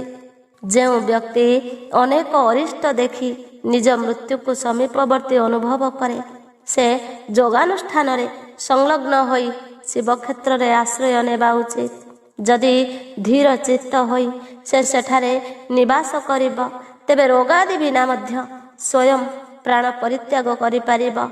ଅନଶନ ଭୋଜନ ତ୍ୟାଗ କରି ଶିବାଗ୍ନିରେ ଶରୀରକୁ ଆହୁତି ଦେଇ ଅଥବା ଶିବ ତୀର୍ଥରେ ଅବଗାହନ ପୂର୍ବକ ନିଜ ଶରୀରକୁ ଜଳରେ ବିସର୍ଜିତ କରି ଶିବ ଶାସ୍ତ୍ରୋକ୍ତ ବିଧିରେ ଯିଏ ନିଜ ପ୍ରାଣତ୍ୟାଗ କରେ ସେ ଯେ ଅବିଳମ୍ବେ ମୁକ୍ତ ହୋଇଯାଏ ଏଥିରେ ସନ୍ଦେହର ଅବକାଶ ନାହିଁ। ରୋଗାଦିରେ ବିବଶ ହୋଇ ଶିବ କ୍ଷେତ୍ରର ଶରଣ ନେଉଥିବା ବ୍ୟକ୍ତିର ଯଦି ସେଠାରେ ମୃତ୍ୟୁ ହୋଇଯାଏ ସେ ମଧ୍ୟ ନିଶ୍ଚୟ ସେହିପରି ମୁକ୍ତ ହୋଇଥାଏ। ତେଣୁ ଲୋକେ ଭୋଜନାଦି ତ୍ୟାଗ କରି ଶିବକ୍ଷେତ୍ରରେ ଶ୍ରେଷ୍ଠ ମରଣର କାମନା କରିଥାନ୍ତି। କାରଣ ଶାସ୍ତ୍ର ବିଶ୍ୱାସ ପରାୟଣ ଧୀର ମନ ଦ୍ୱାରା ଏତାଦୃଶ ମୃତ୍ୟୁକୁ ବରଣ କରାଯାଏ। ଯେ ଶିବଙ୍କ ପାଇଁ ଅଥବା ଶିବ ଭକ୍ତଙ୍କ ପାଇଁ ପ୍ରାଣତ୍ୟାଗ କରେ ତାପରି ଅନ୍ୟ କେହି ମୁକ୍ତି ମାର୍ଗରେ ସ୍ଥିତ ନୁହେଁ। ଏହି କାରଣରୁ ତାହାର ଖୁବ୍ ଶୀଘ୍ର ଏ ସଂସାର ମଣ୍ଡଳରୁ ମୁକ୍ତି ହୋଇଯାଏ। ଏଥିମଧ୍ୟରୁ କୌଣସି ଗୋଟିଏ ଉପାୟକୁ ଯେକୌଣସି ପ୍ରକାରେ ଅବଲମ୍ବନ କରି ଅଥବା ବିଧିବତ ଶ୍ରଦ୍ଧ ଶୋଧନ କରି ଯଦି କେହି ମୃତ୍ୟୁବରଣ କରେ ତା ପାଇଁ ଅନ୍ୟ ପ୍ରାଣୀଙ୍କ ପରି ଏଠାରେ ଔର୍ଧ୍ୱଦୈହିକ ସଂସ୍କାର କରିବାର ଆବଶ୍ୟକତା ନାହିଁ। ବିଶେଷତଃ ତାହାର ପୁତ୍ରାଦିଙ୍କୁ ତାର ମୃତ୍ୟୁରେ ଅଶୌଚ ଲାଗେ ନାହିଁ। ଏପରି ବ୍ୟକ୍ତିର ମୃତ ଶରୀରକୁ ମାଟିରେ ପୋତି ଦିଆଯାଉ ବା ପବିତ୍ର ଅଗ୍ନିରେ ଦାହ କରି ଦିଆଯାଉ ଅଥବା ଶିବରୂପ ଜଳରେ ବିସର୍ଜିତ କରି ଦିଆଯାଉ ଅଥବା ଟେକା ବା କାଠ ପରି କେଉଁଠି ଫୋପାଡ଼ି ଦିଆଯାଉ, ତା ପାଇଁ ସବୁକିଛି ସମାନ। ଏପରି ବ୍ୟକ୍ତି ପାଇଁ ଯଦି କୌଣସି କର୍ମ କରିବାକୁ କାହାର ଇଚ୍ଛା ହୁଏ, ସେ ଅନ୍ୟମାନଙ୍କର କଲ୍ୟାଣ କରିବା ଉଚିତ ଏବଂ ନିଜ ଶକ୍ତି ଅନୁସାରେ ଶିବ ଭକ୍ତଙ୍କୁ ତୃପ୍ତ କରିବା ଉଚିତ। ତାହାର ଧନକୁ ଶିବ ଭକ୍ତ ହିଁ ଗ୍ରହଣ କରିବା ବିଧେୟ। ଯଦି ତାହାର ସନ୍ତାନ ଶିବ ଭକ୍ତ ହୋଇଥିବେ, ତେବେ ସେମାନେ ମଧ୍ୟ ଗ୍ରହଣ କରିପାରିବେ। ଏହା ନ ହୋଇଥିଲେ ତାହାର ଧନକୁ ଶିବଙ୍କୁ ସମର୍ପି ଦେବା ଉଚିତ। କିନ୍ତୁ ତାହାର ପଶୁ ସନ୍ତତି ଶିବ ଭକ୍ତି ବିହୀନ ସନ୍ତାନ ସେହି ଧନକୁ ଗ୍ରହଣ ନ କରିବା ବିଧେୟ। ବାୟୁଦେବଙ୍କ ଅନ୍ତର୍ଧ୍ୟାନ। ଋଷିଗଣଙ୍କର ସରସ୍ୱତୀରେ ଅବଭୃତ ସ୍ନାନ ଓ କାଶୀରେ ଦିବ୍ୟ ତେଜର ଦର୍ଶନ ଲାଭ କରି ବ୍ରହ୍ମାଙ୍କ ନିକଟକୁ ଗମନ। ବ୍ରହ୍ମା ସେମାନଙ୍କୁ ସିଦ୍ଧି ପ୍ରାପ୍ତିର ସୂଚନା ଦେଇ ମେରୁ ପର୍ବତର କୁମାର ଶିଖରକୁ ପଠାଇବା ପ୍ରସଙ୍ଗ ସୂତ କହୁଛନ୍ତି। ଏହି ରୂପେ କ୍ରୋଧଜୟୀ ଉପମନ୍ୟୁଙ୍କ ଠାରୁ ଯଦୁକୁଳ ନନ୍ଦନ ଶ୍ରୀକୃଷ୍ଣ ଯେଉଁ ଜ୍ଞାନ ଯୋଗ ଲାଭ କରିଥିଲେ, ତାହା ପ୍ରଣତ ଭାବରେ ଉପବିଷ୍ଟ ମୁନିମାନଙ୍କୁ ଉପଦେଶ ଦେଇ ଆତ୍ମଦର୍ଶୀ ବାୟୁଦେବ ସାୟଂକାଳରେ ଆକାଶ ମାର୍ଗରେ ଅନ୍ତରିତ ହୋଇଗଲେ। ତାପରେ ସକାଳୁ ସକାଳୁ ନୈମିଷାରଣ୍ୟର ସମସ୍ତ ତପସ୍ୱୀ ମୁନି ସତ୍ର ଶେଷରେ ଅବଭୃତ ସ୍ନାନ କରିବାକୁ ଉଦ୍ୟତ ହେଲେ। ସେତେବେଳେ ବ୍ରହ୍ମାଙ୍କ ଆଦେଶରେ ସାକ୍ଷାତ ସରସ୍ୱତୀ ଦେବୀ ସ୍ୱାଦିଷ୍ଟ ଜଳରେ ପୂର୍ଣ୍ଣ ସ୍ୱଚ୍ଛ ଓ ସୁନ୍ଦର ନଦୀ ରୂପରେ ସେଠାରେ ପ୍ରବାହିତ ହେଲେ। ସରସ୍ୱତୀ ନଦୀକୁ ଦେଖି ମୁନିମାନେ ମନେ ମନେ ବହୁତ ଆନନ୍ଦିତ ହେଲେ। ସେମାନେ ସତ୍ର ସମାପ୍ତ କରି ସେଥିରେ ଅବଗାହନ କଲେ। ନଦୀର ମଙ୍ଗଳମୟ ଜଳରେ ଦେବତା ପ୍ରଭୃତିଙ୍କୁ ତର୍ପଣ କରି ପୂର୍ବ ବୃତ୍ତାନ୍ତକୁ ସ୍ମରଣ କରିବା ସହ ସମସ୍ତେ ବାରାଣସୀ ପୁରୀ ଅଭିମୁଖେ ଯାତ୍ରା କଲେ। ସେତେବେଳେ ହିମାଳୟର ପାଦଦେଶରୁ ବାହାରି ଦକ୍ଷିଣ ଆଡ଼କୁ ବହୁଥିବା ଭାଗୀରଥୀଙ୍କୁ ଦର୍ଶନ କରି ସେହି ଋଷିମାନେ ସେଥିରେ ସ୍ନାନ କଲେ ଏବଂ ତାହାରି କୂଳେ କୂଳେ ଆଗକୁ ବଢ଼ିଲେ। ତାପରେ ବାରାଣସୀରେ ପହଞ୍ଚି ସେମାନଙ୍କୁ ବହୁତ ଆନନ୍ଦ ଅନୁଭବ ହେଲା। ସେଠାରେ ଉତ୍ତର ବାହିନୀ ଗଙ୍ଗାରେ ସ୍ନାନ କରି ସେମାନେ ଅବିମୁକ୍ତେଶ୍ୱର ଲିଙ୍ଗର ଦର୍ଶନ ପୂଜନ କଲେ। ପୂଜା ସାରି ସେମାନେ ସେଠାରୁ ବାହାରିବା ବେଳେ ଆକାଶରେ ଗୋଟିଏ ଦିବ୍ୟ ଓ ପରମ ଅଦ୍ଭୁତ ଉଜ୍ଜଳ ଜ୍ୟୋତି ଦେଖିବାକୁ ପାଇଲେ, ଯାହା କୋଟି ସୂର୍ଯ୍ୟ ତୁଲ୍ୟ ଭାସ୍ୱର ଥିଲା। ତାହା ସମଗ୍ର ଦିଗନ୍ତକୁ ଉଦ୍ଭାସିତ କରୁଥିଲା। ଏହାପରେ ଯେଉଁ ସିଦ୍ଧ ପାଶୁପତ ମୁନିଗଣ ନିଜ ଶରୀରରେ ଭସ୍ମଲେପନ କରିଥିଲେ, ସେମାନେ ଶହ ଶହ ସଂଖ୍ୟାରେ ସେହି ଜ୍ୟୋତି ନିକଟକୁ ଯାଇ ସେଥିରେ ଲୀନ ହୋଇଗଲେ। ତପସ୍ୱୀମାନେ ଏପରି ଲୀନ ହୋଇଯିବା ପରେ ସେହି ଜ୍ୟୋତି ଅଦୃଶ୍ୟ ହୋଇଗଲା। ତାହା ଥିଲା ଏକ ଅଦ୍ଭୁତ ଘଟଣା। ଏପରି ଆଶ୍ଚର୍ଯ୍ୟଜନକ ଘଟଣା ଦେଖି ନୈମିଷାରଣ୍ୟର ମହର୍ଷିମାନେ ତାହା କ'ଣ ଥିଲା ଜାଣି ନ ପାରି ବ୍ରହ୍ମବନ ଅଭିମୁଖେ ଯାତ୍ରା କଲେ। ସେମାନେ ପହଞ୍ଚିବା ପୂର୍ବରୁ ଲୋକ ପାବନ ପବନଦେବ ବ୍ରହ୍ମାଙ୍କ ନିକଟରେ ଉପସ୍ଥିତ ହୋଇ ନୈମିଷାରଣ୍ୟବାସୀ ଋଷିମାନଙ୍କ ସହିତ ତାଙ୍କର ଯେପରି ସାକ୍ଷାତକାର ହେଲା, ଯେପରି ସେମାନଙ୍କ ସଙ୍ଗେ କଥାବାର୍ତ୍ତା ହେଲା, ସେହି ଋଷିମାନଙ୍କ ଶୁଦ୍ଧ ବୁଦ୍ଧି ଯେପରି ସପାର୍ଷଦ ଶାମ୍ବ ସଦାଶିବଙ୍କ ଠାରେ ସଂଲଗ୍ନ ଥିଲା ଏବଂ ଯେପରି ସେହି ଯଜ୍ଞ ପରାୟଣ ଋଷିମାନଙ୍କର ଦୀର୍ଘକାଳୀନ ଯଜ୍ଞ ପୂର୍ଣ୍ଣ ହୋଇଥିଲା, ସେସବୁ କଥା ଜଗତ ସ୍ରଷ୍ଟା ବ୍ରହ୍ମଜନୀ ବ୍ରହ୍ମାଙ୍କୁ କହିଲେ।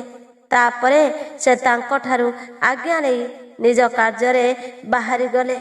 ତାପରେ ବ୍ରହ୍ମା ନିଜ ଆସନରେ ବିରାଜମାନ ହୋଇ ଗାନ କଳାରେ ସ୍ପର୍ଦ୍ଧା କରୁଥିବା ତୁମ୍ବୁରୁ ଓ ନାରଦଙ୍କ ଠାରୁ ସଙ୍ଗୀତ ରସ ଆସ୍ୱାଦନ କରିବା ସହିତ ସେଠାରେ ମଧ୍ୟସ୍ଥତା କରିବାକୁ ଲାଗିଲେ। ସେତେବେଳେ ସେ ଗନ୍ଧର୍ବ ଓ ଅପ୍ସରାଗଣଙ୍କ ଦ୍ୱାରା ସେବିତ ହୋଇ ସୁଖପୂର୍ବକ ବିଦ୍ୟମାନ ଥିଲେ। ସେହି ସମୟରେ କୌଣସି ବାହାର ବ୍ୟକ୍ତିକୁ ସେଠାକୁ ଯିବାକୁ ଅନୁମତି ନଥିଲା। ସେତିକିବେଳେ ନୈମିଷାରଣ୍ୟ ମୁନିମାନେ ସେଠାରେ ପହଞ୍ଚିବାରୁ ଦ୍ୱାରପାଳମାନେ ସେମାନଙ୍କୁ ଦ୍ୱାର ଦେଶରେ ଅଟକାଇ ଦେଲେ। ମୁନିମାନେ ବ୍ରହ୍ମଭବନର ବାହାରେ ଗୋଟିଏ କଡ଼ରେ ବସିଗଲେ। ଏଣେ ସଙ୍ଗୀତ ପ୍ରତିଯୋଗିତାରେ ନାରଦ ତୁମ୍ବୁରୁଙ୍କର ସମାନତା ପ୍ରାପ୍ତ ହେଲେ। ତେଣୁ ପରମେଷ୍ଠି ବ୍ରହ୍ମା ତାଙ୍କୁ ତୁମ୍ବୁରୁଙ୍କ ସଙ୍ଗରେ ରହିବାକୁ ଆଜ୍ଞା ଦେଲେ ଏବଂ ସେମାନେ ପାରସ୍ପରିକ ପ୍ରତିସ୍ପର୍ଦ୍ଧା ତ୍ୟାଗ କରି ପରମ ମିତ୍ର ହୋଇଗଲେ। ତାପରେ ଗନ୍ଧର୍ବ ଓ ଅପ୍ସରାଙ୍କ ଦ୍ୱାରା ପରିବେଷ୍ଟିତ ହୋଇ ନାରଦ ନକୁଳେଶ୍ୱର ମହାଦେବଙ୍କୁ ବୀଣାନାଦ ଶୁଣାଇ ସନ୍ତୁଷ୍ଟ କରିବା ଉଦ୍ଦେଶ୍ୟରେ ତୁମ୍ବୁରୁଙ୍କ ସଙ୍ଗରେ ବାଦଲ ଆଢ଼ୁଆଳରୁ ସୂର୍ଯ୍ୟ ବାହାରିଲା ପରି ବ୍ରହ୍ମ ଭବନରୁ ବାହାରିଲେ। ସେତିକିବେଳେ ମୁନିବର ନାରଦଙ୍କୁ ଦେଖି ସେହି ଷଟ୍କୁଳଭବ ଋଷିମାନେ ପ୍ରଣାମ କଲେ ଏବଂ ସସମ୍ମାନ ବ୍ରହ୍ମାଙ୍କ ସଙ୍ଗେ ଭେଟିବାର ସମୟ ପଚାରିଲେ। ନାରଦଙ୍କ ଚିତ୍ତ ସେତେବେଳେ ଅନ୍ୟତ୍ର ସଂଲଗ୍ନ ଥିଲା।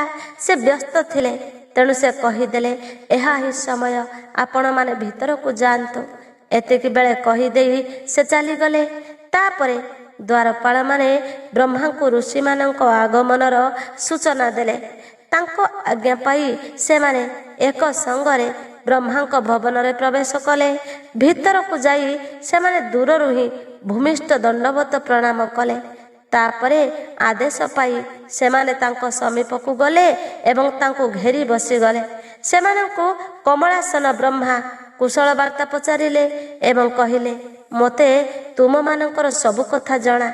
ବାୟୁଦେବ ଆସି ସବୁ କଥା କହିଛନ୍ତି। ଏବେ କୁହ ଯେ ବାୟୁଦେବ ତୁମମାନଙ୍କୁ କଥା ଆଖ୍ୟାନ ଶୁଣାଇ ସାରି ଅଦୃଶ୍ୟ ହୋଇଯିବା ପରେ ତୁମେମାନେ କ'ଣ କଲ? ଦେବେଶ୍ୱର ବ୍ରହ୍ମାଙ୍କ ପ୍ରଶ୍ନର ଉତ୍ତରରେ ସେମାନେ କହିଲେ ଯେ ସେମାନେ ଅବଭୃତ ସ୍ନାନ କରିବା ପରେ ଗଙ୍ଗା ତୀର୍ଥକୁ ଗଲେ, ବାରାଣସୀ ଯାତ୍ରା କଲେ। ସେଠାରେ ଦେବେଶ୍ୱରଙ୍କ ଦ୍ୱାରା ସ୍ଥାପିତ ଶିବଲିଙ୍ଗ ଓ ଅବିମୁକ୍ତେଶ୍ୱର ଲିଙ୍ଗର ଅର୍ଚ୍ଚନା କଲେ। ଆକାଶରେ ସେମାନଙ୍କୁ ପରମ ତେଜ ପୁଞ୍ଜର ଦର୍ଶନ ମିଳିଲା ଏବଂ କତିପୟ ମହର୍ଷି ସେଥିରେ ଲୀନ ହୋଇଗଲେ ଏବଂ ତାପରେ ସେହି ତେଜ ମଧ୍ୟ ଆକାଶରେ ବିଲୀନ ହୋଇଗଲା। ଏସବୁ କଥା ସେମାନେ ବ୍ରହ୍ମାଙ୍କ ଆଗରେ ସସମ୍ମାନ ବିସ୍ତାର ପୂର୍ବକ ବର୍ଣ୍ଣନା କଲେ।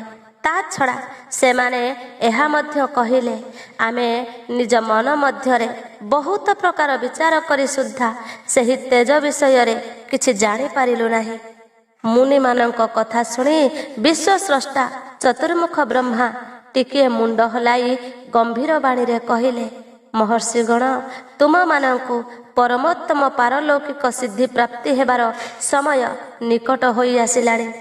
ତୁମେମାନେ ଦୀର୍ଘକାଳୀନ ସତ୍ର ଦ୍ୱାରା ପ୍ରଭୁଙ୍କୁ ଚିର ଆରାଧନା କରିଛ, ତେଣୁ ସେ ପ୍ରସନ୍ନ ହୋଇ ତୁମମାନଙ୍କ ଉପରେ କୃପା କରିବାକୁ ଉତ୍ସୁକ। ତୁମେ ବାରାଣସୀରେ ଆକାଶରେ ଯେଉଁ ଦୀପ୍ତିମାନ ଦିବ୍ୟ ତେଜପୁଞ୍ଜର ଦର୍ଶନ ପାଇଲ, ସେଥିରୁ ଏହି କଥା ସୂଚିତ ହେଉଛି, ତାହା ସାକ୍ଷାତ ଜ୍ୟୋତିର୍ମୟ ଲିଙ୍ଗ ହିଁ ଥିଲା। ତାହାକୁ ମହେଶ୍ୱରଙ୍କର ଉତ୍କୃଷ୍ଟ ତେଜ ବୋଲି ବୁଝ। ଯେଉଁ ମୁନିମାନେ ପୂର୍ଣ୍ଣତଃ ସ୍ୱଧର୍ମନିଷ୍ଠ ଥିଲେ ତଥା ଯେଉଁମାନେ ନିଜ ପାପକୁ ଦଗ୍ଧୀଭୂତ କରିସାରିଥିଲେ, ସେମାନେ ସେହି ତେଜରେ ଲୀନ ହୋଇଗଲେ। ସେମାନେ ସେଥିରେ ଲୀନ ହୋଇ ସ୍ୱସ୍ଥ ଓ ମୁକ୍ତ ହୋଇଗଲେ। ସେହି ମାର୍ଗରେ ତୁମମାନଙ୍କୁ ମଧ୍ୟ ଅଚିରେ ମୁକ୍ତି ମିଳିବ। ତୁମମାନଙ୍କୁ ହୋଇଥିବା ତେଜପୁଞ୍ଜ ଦର୍ଶନରୁ ଏହି କଥା ସୂଚିତ ହେଉଛି, ଦୈବବଶତଃ ତୁମମାନଙ୍କ ପାଇଁ ସେହି ସମୟ ଉପସ୍ଥିତ ହୋଇଗଲାଣି। ତୁମେମାନେ ଏବେ ଦେବଗଣ ସେବିତ ମେରୁ ପର୍ବତର ଦକ୍ଷିଣ ଶିଖରକୁ ଯାଅ। ସେଠାରେ ମୋ ପୁତ୍ର ମୁନିବର ସନତ କୁମାର ନିବାସ କରୁଛନ୍ତି। ସେ ସାକ୍ଷାତ ଭୂତନାଥ ନନ୍ଦୀଙ୍କ ଆଗମନର ପ୍ରତୀକ୍ଷାରେ ଅଛନ୍ତି।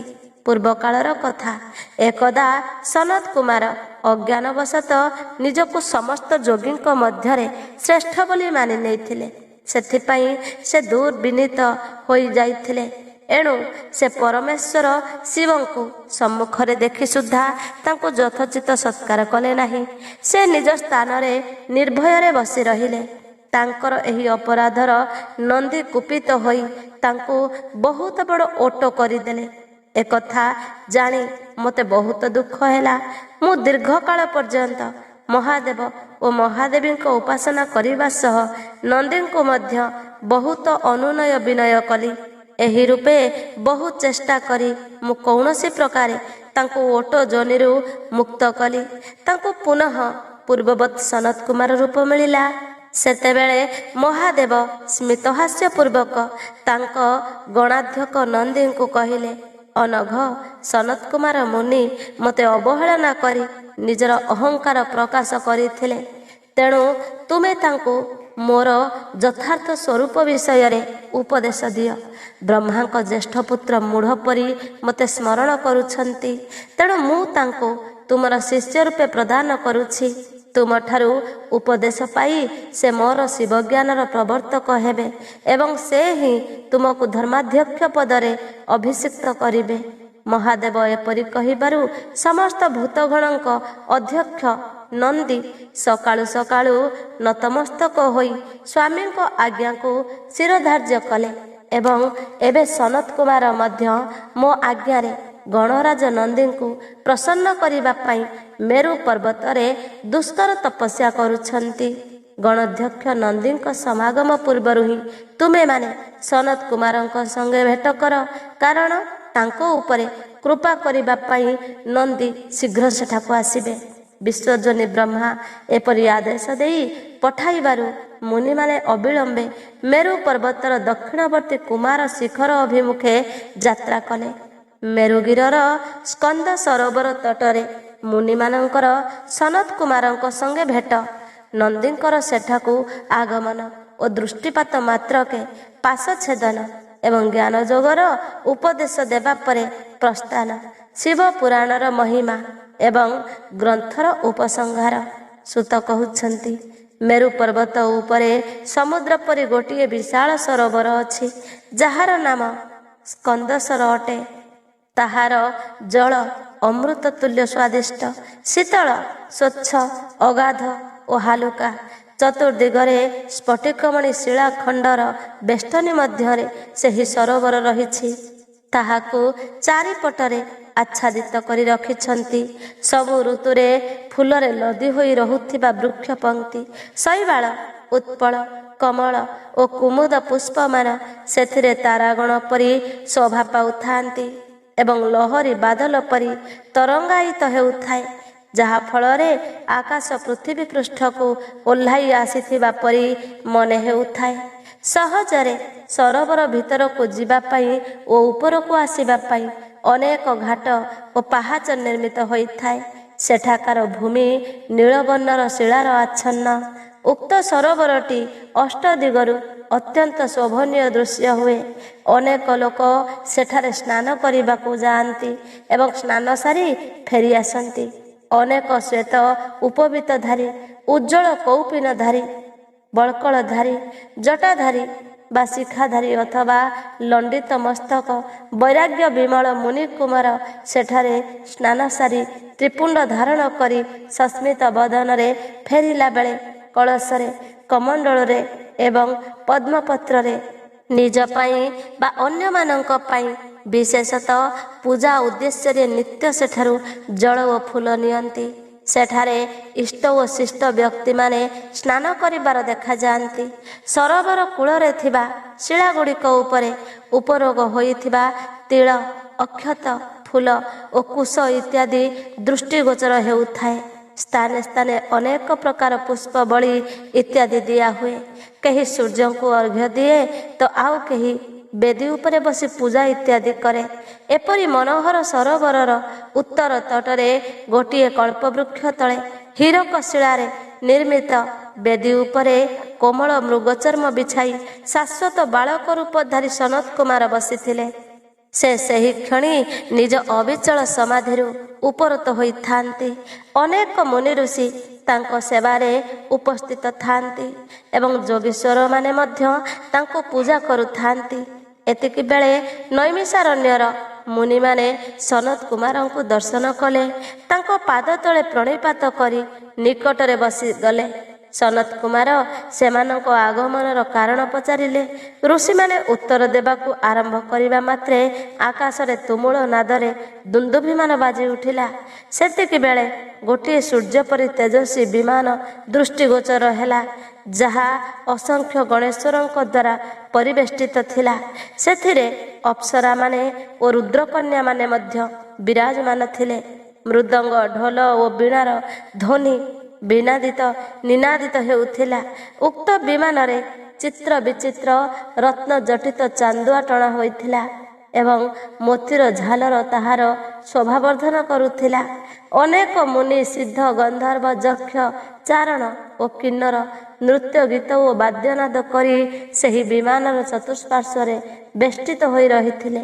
ସେଥିରେ ବୃଷଭ ଚିହ୍ନିତ ଓ ପ୍ରବାଳ ଦଣ୍ଡରେ ଶୋଭିତ ଧ୍ୱଜା ଓ ପତାକାମାନ ଉଡ଼ୁଥିଲା, ଯାହାକି ତାହାର ଗୋପୁରର ଶୋଭା ବଢ଼ାଉଥିଲା। ବିମାନର ମଧ୍ୟଭାଗରେ ମଣିମୟ ଦଣ୍ଡ ଲାଗିଥିବା ଚନ୍ଦ୍ରତୁଲ୍ୟ ଉଜ୍ଜ୍ୱଳ ଛତ୍ର ତଳେ ଦିବ୍ୟ ସିଂହାସନରେ ଶିଳାଦପୁତ୍ର ନନ୍ଦୀ ତାଙ୍କର ପତ୍ନୀ ସୁଦଶା ସହିତ ବିରାଜମାନ ଥିଲେ। ତାଙ୍କର ଉଭୟ ପାର୍ଶ୍ୱରେ ଚାମର ପଡ଼ୁଥିଲା ଏବଂ ସେ ନିଜ କାନ୍ତିରେ ତଥା ତ୍ରିନେତ୍ରଯୁକ୍ତ ଶରୀରର ଶୋଭାରେ ସୁଶୋଭିତ ହେଉଥିଲେ। ଭଗବାନ ମହେଶ୍ୱରଙ୍କୁ ସୂଚନା ପ୍ରଦାନକାରୀ ନନ୍ଦୀ ସତେ ଯେପରି ଜଗତ ସ୍ରଷ୍ଟା ଶିବଙ୍କର ଅଲଙ୍ଘନୀୟ ଆଦେଶରେ ମୂର୍ତ୍ତିମନ୍ତ ବିଗ୍ରହ ପରି ହୋଇ ସେଠାକୁ ଆସିଥିଲେ, ଅଥବା ସତେ ଯେପରି ସାକ୍ଷାତ ଶମ୍ଭୁଙ୍କର ଅନୁଗ୍ରହ ହିଁ ସାକାର ରୂପ ଧାରଣ କରି ନନ୍ଦୀଙ୍କ ରୂପରେ ସେଠାରେ ସମସ୍ତଙ୍କ ସମ୍ମୁଖରେ ଉପସ୍ଥିତ ହୋଇଥିଲା। ଶୋଭାମୟ ଶ୍ରେଷ୍ଠ ତ୍ରିଶୂଳ ହିଁ ଥିଲା ତାଙ୍କର ଆୟୁଧ। ସେ ହେଉଛନ୍ତି ବିଶ୍ୱେଶ୍ୱରଙ୍କର ଗଣାଧ୍ୟକ୍ଷ ଏବଂ ଦ୍ୱିତୀୟ ବିଶ୍ୱନାଥଙ୍କ ପରି ଶକ୍ତିଶାଳୀ। ତାଙ୍କଠାରେ ବିଶ୍ୱସ୍ରଷ୍ଟା ବିଧାତାଙ୍କୁ ମଧ୍ୟ ନିଗ୍ରହ ଓ ଅନୁଗ୍ରହ କରିବାର ଶକ୍ତି ରହିଛି। ସେତେବେଳେ ସେ ଚତୁର୍ଭୁଜ ରୂପରେ ଶୋଭା ପାଉଥିଲେ ଏବଂ ଅଙ୍ଗ ପ୍ରତ୍ୟଙ୍ଗରେ ଉଦାରତା ସୂଚିତ ହେଉଥିଲା। ସେ ଚନ୍ଦ୍ରଲେଖାରେ ସୁଶୋଭିତ ଥିଲେ।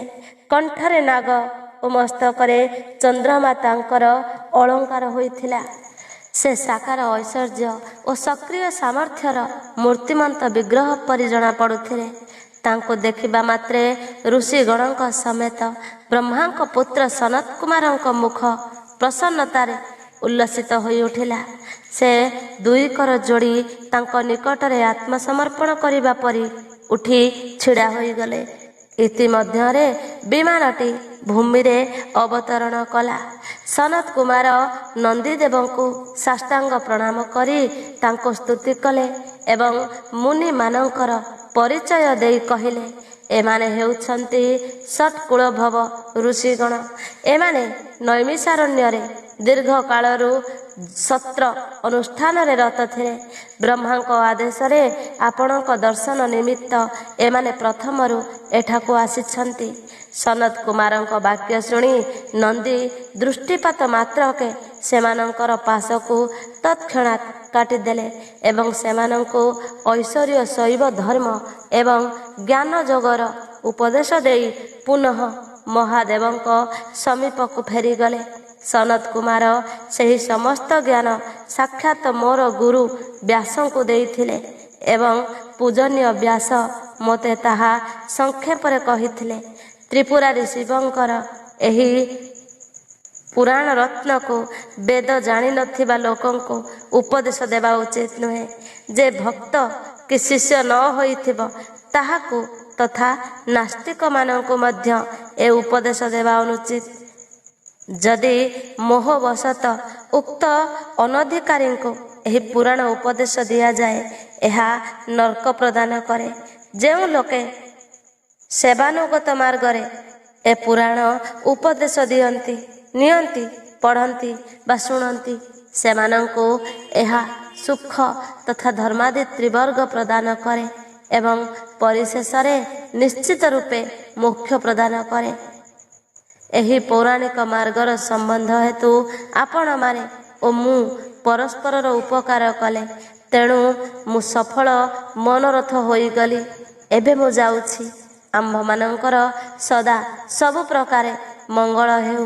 ସୁତମୁନି ଆଶୀର୍ବାଦ ଦେଇ ଚାଲିଯିବାରୁ ଏବଂ ପ୍ରୟାଗରେ ଅନୁଷ୍ଠିତ ମହାଯଜ୍ଞ ପୂର୍ଣ୍ଣ ହୋଇଯାଇଥିବାରୁ ସେହି ସଦାଚାରୀ ମୁନିମାନେ ବିଷୟ କଳୁଷିତ କଳିକାଳର ଆଗମନରେ କାଶୀ ନିକଟରେ ହିଁ ନିବାସ କଲେ।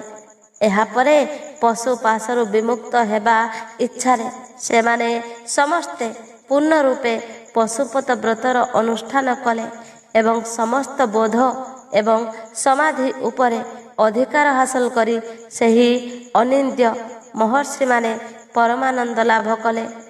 ବ୍ୟାସଦେବ କହୁଛନ୍ତି, ଏହି ଶିବ ପୁରାଣ ଏଠାରେ ସମ୍ପୂର୍ଣ୍ଣ ହେଲା। उक्त हितकर पुराण को अत्यंत आदर तथा प्रयत्नपूर्वक पढ़िबा और शुणिबा उचित। नास्तिक श्रद्धाहीन शठ शिवभक्ति विहीन और धर्म ध्वजा भंड को यह शुणाइबा अनुचित। यह थरे मात्र श्रवण कले मध्य समस्त पाप भस्म हो जाए। भक्तिहीन व्यक्ति भक्ति लाभ करे एवं भक्त भक्तिर समृद्धि लाभ करे। द्वितीय थर श्रवण कले उत्तम भक्ति और तृतीय थर श्रवण कले मुक्ति सुलभ हो जाए। एणु मुमुक्षु व्यक्ति यह बारंबार श्रवण करने उचित।